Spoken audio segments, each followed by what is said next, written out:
¿Qué caracteriza el gobierno de Echeverría?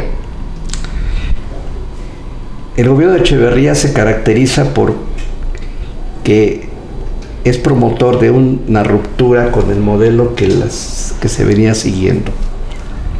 La economía le da un vuelco, la política rompe el orden que se venía siguiendo y el resultado fue el caos. Echeverría estuvo lleno de buenas intenciones y no supo aterrizar nada. Echeverría fue el ejemplo de un político locuaz que todo lo sabe, que todo lo quiere, que todo lo puede y que al final todo se le va de las manos. ¿Cómo se recuerda el sexenio de López Portillo? El sexenio de López Portillo se recuerda como el sexenio del sube y baja. Cuando él llega al poder, logra encantar a la nación. Promete que todo regresará a la orden y a la disciplina, y así lo hace. El primero, el segundo año, la marcha de la administración va ordenada, el gobierno va funcionando, el país no se mete en vericuetos internacionales y pareciera que salimos adelante.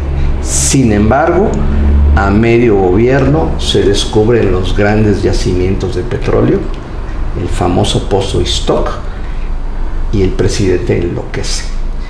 Es la época de administrar la abundancia. El país se endeuda, vienen las épocas faraónicas, el desorden sigue, tenemos una familia monárquica en el poder y el país se va a la quiebra. ¿El gobierno de Miguel de la Madrid siguió la línea de sus antecesores? No, Miguel de la Madrid rompe con la decena trágica, después se le llamó, y trató de imponer orden en el gobierno, disciplina en la economía y mesura en la política exterior.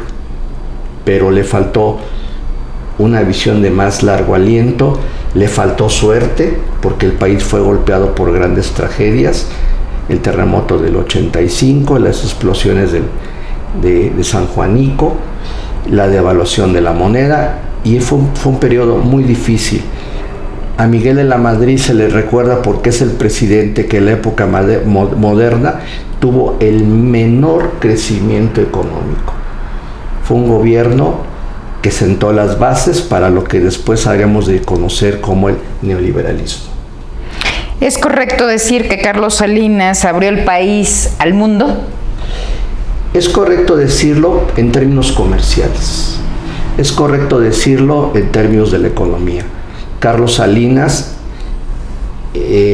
suma a México a la economía americana y a la economía japonesa a través de un tratado de libre comercio, pero las sinergias entre los tres, las diferencias, las asimetrías entre los tres países hacen que el país tenga muy pocos resultados, sobre todo que ya está a la vista la entrada al mercado internacional de China, y esto cambia.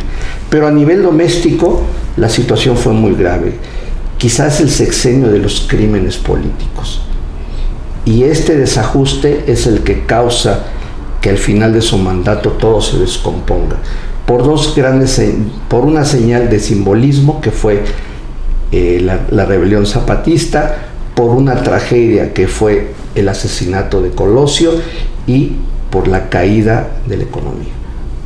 ¿Fue exitosa la gestión de Ernesto Zedillo? Fue exitosa la gestión de Ernesto Zedillo, en algunos sentidos sí, en otros difícilmente. Ejemplo, él llega con el voto legítimo. Esto no se había logrado. Su antecesor, Carlos Salinas, llegó al poder con muchas dudas, y los anteriores ni se diga. Zedillo trata de armonizar la economía, le dejan un serio problema en las finanzas públicas, trata de ordenar las disputas entre los grupos políticos, Él mismo encabeza una difícil disputa con Salinas. Es el periodo entre las luchas entre uno y otro, y al final sí dejó un gobierno en orden. ¿Qué significa la muerte de Luis Donaldo Colosio? La muerte de Colosio significa el trauma para la clase política. Posiblemente el hombre no hubiera sido el gobernante que se esperaba, pero era el presidente que había designado Salinas. Al caer muerto, se rompen los equilibrios internos, llega quien no se esperaba llegar, y el país se ve sometido a una serie de forcejeos que al final traen modernidad.